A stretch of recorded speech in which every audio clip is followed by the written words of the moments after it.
നിങ്ങൾക്ക് instant noodles ഇഷ്ടമുള്ളവരാണോ? Just wait till you hear this. Welcome back to yet another episode of Info Infuse. നിങ്ങൾക്കറിയോ ഈ instant noodles sticky ആവാതിരിക്കാൻ അത് wax coating ചെയ്തിട്ടാണ് ഉണ്ടാക്കുന്നത്. And they can take long hours to digest compared to fresh noodles. Instant noodles usually deep fried അഥവാ air fried ആയിരിക്കും, അതായത് pre cooked ആണ്.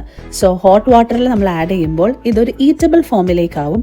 But അതിൽ preservatives, flavour enhancers like MSG, shelf life extend ചെയ്യാനുള്ള stabilisers എല്ലാം ഇട്ടിട്ടുണ്ട്, which can mess your health. കൂടാതെ തന്നെ ഹൈ ഇൻ സോഡിയം, പിന്നെ ഫ്രൈ ചെയ്യുന്നത് കൊണ്ടുള്ള ഹെൽത്തി ഫാറ്റ്സ് ഉള്ളത് കൊണ്ട് ന്യൂട്രീഷണൽ വാല്യൂ തീരെയില്ലാത്ത ഒരു ആഹാരമാണ് ഇൻസ്റ്റന്റ് നൂഡിൽസ്.